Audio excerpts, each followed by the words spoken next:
Water is an essential basic need.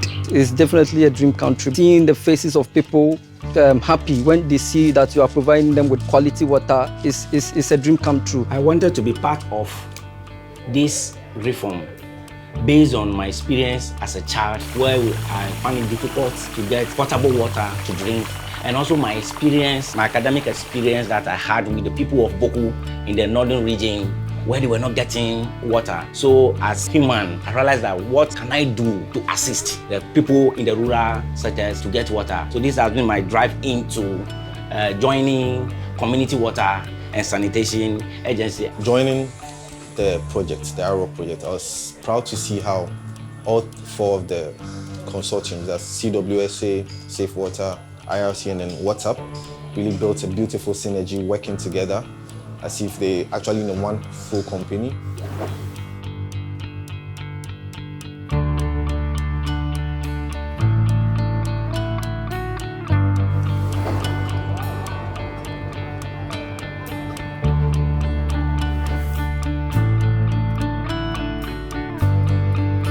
The vision of CWSA is a big vision, and that vision involves transforming CWSA into becoming a rural water utility. And that vision started in 2017. That is CWSA shifting its focus from facilitation into water utility management. The vision for the reform is basically to ensure that all water systems are profitable and sustainable. This vision has been on my heart, especially from the very day I entered Community Water Sanitation Agency. CWSA's vision is to be the best rural water utility in Africa. So for us at WhatsApp, working with them, it's been how do we support them to be a performing utility that would be able to reach this vision. In the Rural Water Utilization Project Partnership, the partners were carefully chosen so that even as we work together, the partners can also bring the learning to bear in informing how things are done. The first objective had to do with improving the internal mechanisms that will retool CWSA to operate as a utility, because over the years of its establishment, they've been there and formed for a particular function. So there's a whole internal re-engineering. The second one had to do with improving on the operational efficiency at the facility level. So the third component of the project is to increase access, so add to access of water services, but to do it differently. Develop state-of-the-art water systems that we can learn from. So if that becomes successful, it becomes a blueprint for future water systems design. This reform, given the complexity of the space and the number of stakeholders that are involved and the changes that are supposed to happen, cannot happen organically without a facilitated process of dialogue and learning from it, and using that to define the frames of the new regime that we expect for the sector. And so IRC's role has been to do that, to support in convening and bringing sector stakeholders together to learn and at the same time co-create the facets of the new rural water framework that we want to have in place. If we talk about the leading public sector utility service organization, it means that there are certain benchmarks that you must meet in order to be called the leading utility service delivery organization. And these are how much water are you able to give to the people? Is it adequate for them? Is the service reliable? Is the water safe? Is it affordable to the people? The change from a facilitator to a utility service provider meant that we needed to employ new people, professionals, to manage the water systems in the communities. And what is interesting about it is that the new staff, which is about 250, are paid by the proceeds from the sale of water. My name is Hope Koblak Pirufia. I am the water system manager of Eziama Water System. Where I live here is Eziama, and this is the house I live. This is the entrance to my room at Eziama here. Eziama is a place where the people are loving. They like people, the way they interact with you, the way they will tell you. It is something that is welcoming, and I wish to be here for some time to work with them. As a person, I always feel that water is essential commodity that everybody must get at all times. So getting up to go for revenue is a way to ensure that we get money to pay our electricity bills, and also to ensure that as the bills are paid, there is constant flow of water for people. This is the road I take to my work, and it is about 5 minutes walk from my house to the office. And on my way, I process the activities to be implemented at the office. And as I get to the office, the first thing is to make sure there is somebody in the office to replace me, or so that I can have time to go to the pump house to check how the pump that is pumping the water is faring, whether it has worked throughout the night for people to get water for their daily activities.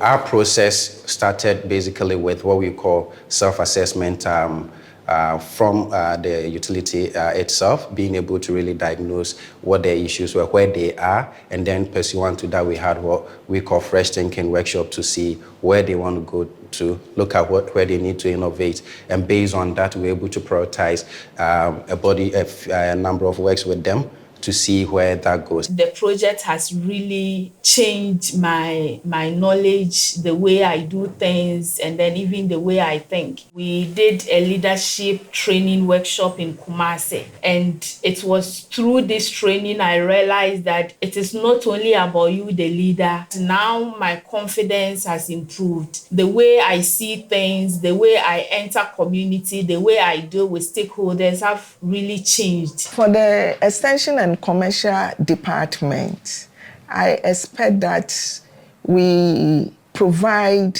excellent customer services to be able to improve on our revenue generation. It's a new department that has been established to ensure that we improve on the service performance in the scheme of the management of water systems. The project, it has given or provided a lot of support in the areas of supporting the development of policies, guidelines, and standard operating procedures. This actually is going to help with uniformity of operations when it comes to commercial activities. One of the major challenges we faced around the time the reform was introduced was that a lot of people didn't have knowledge in some critical areas of operation, like non-revenue water, asset management, energy efficiency, and so on. With this project and the support of the partners, we have gone far in impacting knowledge on the water system managers, and in some cases, we have actually gotten to the ground to solve some of the problems and to improve upon efficiency. At the operational level, we needed to have them understand or have information on where their assets are, both above and below ground assets. So we did a thorough training on asset management, following mapping of their water systems and their assets at different water systems. We have digitized all our assets, including this particular installation, the tank and the treatment plant. So if you get to the M-Water platform,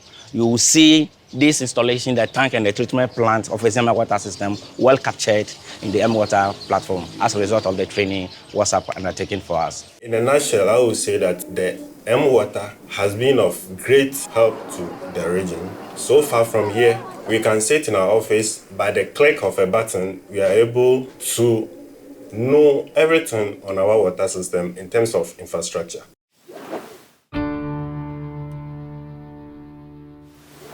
At the end of the day, there's this saying that water is life. But truly, it's not just water is life, it is safe water that is life. People must be aware, people must have that culture of quality. The training had to do with equipping staff with knowledge in water safety planning. That training went a long way to help us in trying to prevent contamination, trying to ensure that water is safely delivered to the consumer. Before then, water quality at Isiama was very bad. And so I think after the refurbishment, water quality has improved. There has been positive customer feedback as far as the quality of water is concerned. As a result of the rural water utilization project, Safe Water Network gave Community Water and Sanitation Agency this chlorinating system. So this system we use to put chlorine or dose the system with chlorine to take care of microbial organisms that might find itself into our water. So if you really want to impact on the health benefits or the health of the people we serve, then it's important that we look critically at the quality of water we give them. Because it's only when we give them good quality water that the health benefits are gained. So that is why quality is so important.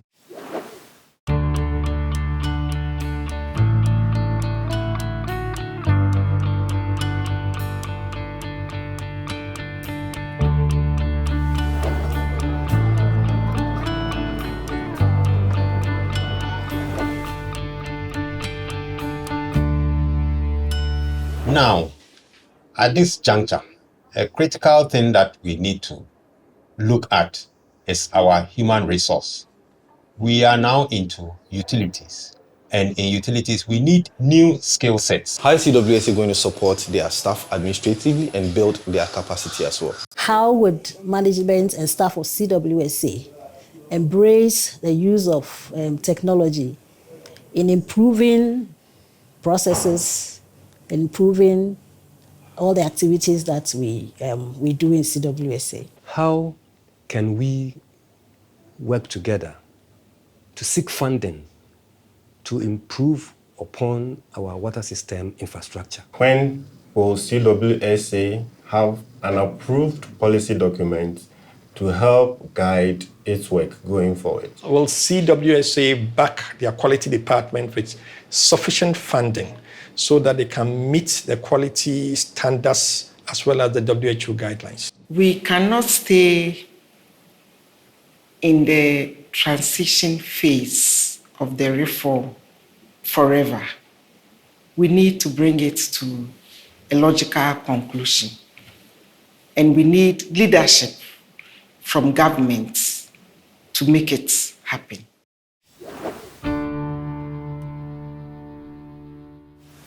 To viewers across the world, support CWSA vision. Low-income communities need you to support CWSA's transition. Embrace digitalization for service provision. Support the digitalization agenda of CWSA. Follow our story. Please don't forget to support CWSA reform. We are waiting. Help us reach more people with better services. People out there would love for you to join our team.